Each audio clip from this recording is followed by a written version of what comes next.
Lord, please use me like only you can. Let your will and not my own be done. It's in your name, sweet Jesus. Amen. Well, hello, beautiful, and welcome back to the channel. I'm your girl, Taylor, and I am here on a journey to my best self. Yes, that's right, my best self. And the only way that I know how to go about doing that is making sure I bring the love of God into my life, encourage it, let it manifest on the inside, most depths of me, so that I can spew that same love out into this world, so that I can give others the encouragement that He gives to me, so that I can be the positivity and the light in my own life and others, so that we can encourage each other and be our best selves together. A better world is what I'm after. A better world is what we're here for, right? So if that is something you want to tap into, if that is something that you truly want to do for yourself, and you truly want to move past where you are in this lifetime right now, then definitely hit that subscribe button below to join the fam. Today we are doing things a little bit differently. Today I usually come up on here, I speak my truth, I give you the real, the nitty gritty, and everything in between to just let you in on my life and how things are truly going and manifesting with me. Yes, but I want to do things a little bit differently because it is Holy Week. Yes, it's Holy Week. This is that time when most people in this world actually remember the time of Jesus, actually remember when He died on the cross for our sins and helps make us whole again, right? But we're going to actually go deeper into Holy Week. Yes, we're going to go deeper into Holy Week today, tomorrow, and Saturday, just breaking down the preparation, the crucifixion, and the resurrection, because there is so much to unpack in all three of those days. Well, technically four, but that's what we're going to get in today, the preparation. So with the preparation, there are three key points that I really want to make sure that we get across in our head. The first thing is first, there was a high priest and the officials that just couldn't stand Jesus, that couldn't get with what He was trying to show the people of Jerusalem, to show the people of the world, really. But I mean, where they were at Jerusalem, and they were not having it. They said, this man is speaking against what we are teaching. This man is speaking against what we want, so he gotta go. So in their discontent, in their anger, they're on planning to kill Jesus. That's number one. Now, number two is when the woman, and yes, I'm saying the woman because we have no clue what her actual name is, but she was a woman of great faith. She was a woman of great certainty in who Jesus was, what He was called to do, and everything that He was prophesying to His disciples and to the people that were His followers, which she happened to be. Yes, her faith was so strong that she believed that she must give Jesus everything that she has, even if it's her last. And in that, she knew that she needed to give up her most precious possession. And right now, at this time, her most precious possession is her whole year's worth of wages in oil. And she took her oil that could have made her so much money. She took her oil that she could have gone and gave the money back to charity if she really was going to do any good deeds with it. But she took that oil and she presented it to Jesus. She gave it to Jesus. This is my best, God. This is what I have to offer, and I will always give you my best, is what she was representing, right? Number three is the betrayal.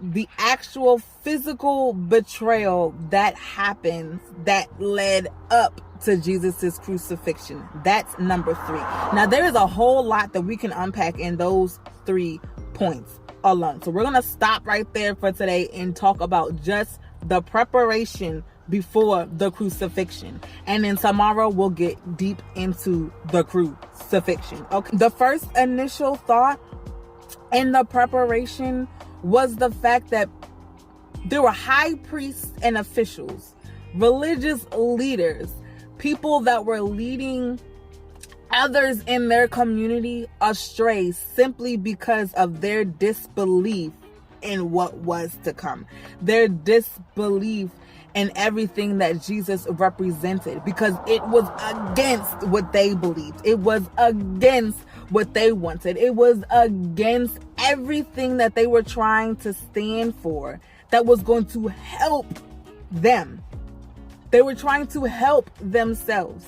these religious leaders, these priests, and these councilmen. They were trying to make sure that their lives were good no matter what it meant for the people around them, just like we live with today, right? So many different government officials, so many different religious leaders, so many people will lead others astray just for their benefit. Lead them astray for just their benefit. So you need to be careful to who you speak to. During this preparation, Jesus's reply was always so real, and he was always true to what the word says. Jesus was a gangster. I ain't gonna hold. Jesus was a gangster, okay? He said, I'm gonna give to you what you give to me. You want me to give you answers, but you already know these answers. Don't try me. Don't test me. You already know what is true. You already know what is to come to pass because I've told you. Other people have told you, and it is already written down. Already written down. I have no reason to continue to explain myself. Gangster, right? Had no reason to explain himself, even though they were so discontent in his actions and so uproared by how he was even presenting himself to these people and how they were accepting him in and truly appreciative for what he has come to do. They weren't here for that mess. And some people aren't going to be here for your mess. Some people are going to be so opposed to what you have to offer. Some people are going to be so distracted in their own discontent because it's not going to make them happy. It's not what they want for themselves. Some people are going to be so opposed to what you have to offer simply because it is not what they are after. It is not what they want. It is not something that's positive to them. Their opposition is now your opposition. They have now become your enemy simply because they don't agree with you or with what you stand for. But Jesus is showing you that even though when people show and prove to you that they don't believe in what you have to offer, they don't believe in what you are bringing forth, he is showing you that you don't even have to talk to these people. You don't even have to step to these people. You stay true to what you believe in. You stay true to exactly who you are, and you stay true to the truth. Stay true to the facts, not to what they are feeding you, what they believe the truth is. You stay true to the facts. You stay true to you. And that's exactly what Jesus was showing us in this, during that preparation time. He stayed true to himself and his beliefs and what God has called him to do and what God is truly seeking him to go after. He stayed true to that even with the opposition, even though he knew they were going to be the exact same people that ended him, because he knew it was going to be the exact same people that ended him. If he already knew before he set foot in Jerusalem that he was sending himself somewhere to die. He already knew. He knew all that beforehand, but he still stayed true to who he was and stood firm on his beliefs. Number 2 was the sweet part. Number 2 was the most amazing. And number 2 was when the woman had came and blessed and anointed Jesus from the top of his head to the bottom of his feet with her most precious possession, with all that she had. She is one of the greatest examples of giving God your best. God always wants your best. The Lord always wants your best. I am not on here trying to be my best, trying to strive to be my absolute best self just for my health. I mean, yes, being my best self is going to help me. Yes, being my best self is going to encourage me and push me even further into the right direction. But what am I really truly being my best for? It can't just be for myself. It just can't. It can't just be for myself, because I believe I deserve my best. I believe that I am worth my absolute best. But do you know who's worth it more than I am? Do you know who needs it more than I do? God. God wants our best every single chance we can get. He knows he's not going to always get it because we are human, but he wants us to strive all the time to absolutely give him our best, no matter what that is supposed to mean. That oil was a year's worth of her wages, and she gave it unto Jesus willingly. She said, I'm going to give you my absolute best while I have the opportunity to. Not when I believe it's necessary or completely needed because I'm low and because I'm down and out, but when I have the opportunity to. I will give you my all. I will give you my absolute best. She didn't know if she was going to see Jesus the next day. She didn't know when his crucifixion was going to be. She knew that he was preparing us for his crucifixion. She knew that he was even preparing himself and the disciples for what was to come, but she didn't know the exact time. She didn't know where it was going to be. She didn't know any of those facts. She just knew that it was coming. And she also knew what was right in front of her face. What is happening in her now. I have the opportunity now. I have the means now to give God my all, to give God my absolute best. So why should I not give him my absolute best? Why should I not? And I shouldn't do it and expect something in return, because I'm pretty sure she did it because she wanted to make sure that he had the anointed oil on him wherever he went. She wanted to be sure that he received her praise. She wanted to make sure that she honored Jesus while he was alive. She gave him his flowers while he was still present. So many times we tend to wait to the very last minute to show people that we appreciate and that we love them. We wait to the very last minute when they're on their deathbed or when they're already gone. She wanted to make sure that she gave Jesus her all while he was still right here. God, I love you. This is your son. I love him too. I will show him the love here on this earth as if it were you. I will bless you here on earth as if it were you. The Son of Man, the Son of God, I will surely bless his holy name.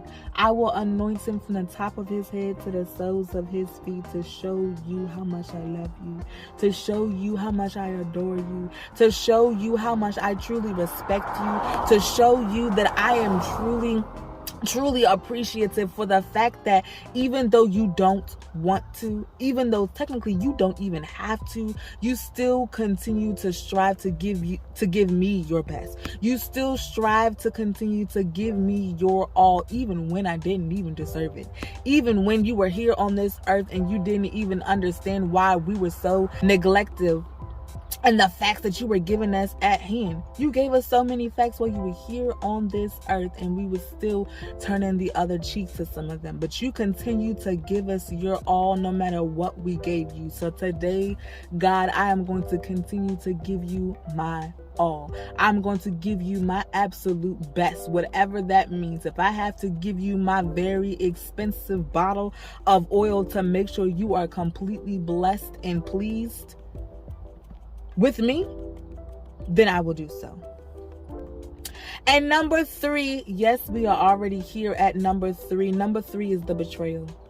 The betrayal of Jesus from his homeboy, from somebody that was near and dear to his heart, somebody he respected, somebody he thought respected him, somebody he trusted, somebody he thought trusted in him, somebody he believed in, somebody he truly believed in him, betrayed him. Betrayed him.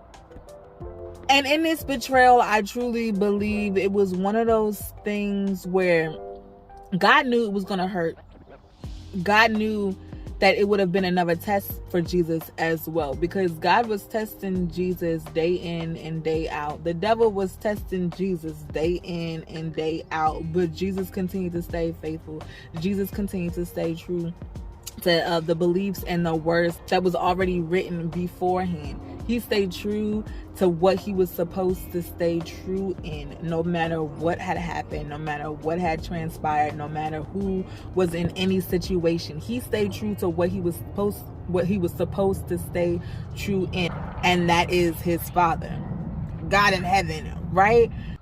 I believe it was a test, but I also believe it was confirmation. If we go back just a little bit, we can see that Jesus is actually coming off of the Mount of Olives, where the betrayal actually happened. And on the Mount of Olives, he was there praying and asking God, Abba, Father, please take this cup from me. I don't want to have to do this, is what he was saying. Jesus was saying, I don't want to have to do this. God, I really don't want to go through with this, but let your will be done. This is going to be very painful. I don't want to have to go through this. These people are crazy. I don't want to have to go through this. These people don't listen. I don't want to have to go through this. But God, no matter what, no matter how I truly feel on the inside, let your will be done. He literally prayed that on the Mount of Olives, begging and pleading God to let somebody else do it. Can we do this some other way? Can you just strike these people down or something? But no matter how I feel, no matter really what I'm expressing to you right now, let your will be done. So when Judas came and he kissed Jesus upon his cheek to verify who he was to the soldiers that was on his way to capture him, it was complete confirmation. It was God also telling Jesus that this is happening. This is starting. This is how it's commenced. That kiss was the signal. Okay, that kiss wasn't just a signal for the soldiers. That kiss was a signal for Jesus, saying, now it's up to you. Are you going to go through like you said you were going to go through with it? Are you going to carry out exactly what your purpose is supposed to be? No matter the cost, no matter the suffering, no matter what, are you still going to do what I asked you to do? And what did Jesus do? Exactly that. He did exactly that. He went with the soldiers willingly. Even when one of his disciples drew his own sword and was about to fight the people for Jesus, he said, what do I look like? I'm not a daggone thief. I'm not a murderer. I'm not these criminals up off these streets. You see me every single day in the temple, but yet you come out here at night. Sketchy. And then the disciples all scattered out, just as he prophesied. And he went on with the soldiers. So now Jesus is alone. He has done everything he has been asked of. And now he is left alone. Those were my 3 key points, but if I'm going to give you a bonus one, it's being left alone. Being left alone never means truly alone. You always have God with you. No matter if you can hear him, he is always there with you. No matter if you can feel him, he is always there with you. You are never actually alone. God is always there, and he is forever available to you. No matter the circumstance, no matter how far you have actually gone, he is always there for you. But that's it. That's y'all. Thank you guys so much for tuning into my video today. Make sure you stay tuned for parts 2 and parts 3 of this sequence. And remember to always keep your heads up. Give yourself enough slack. And remember to always stay confident, be curvy and chic.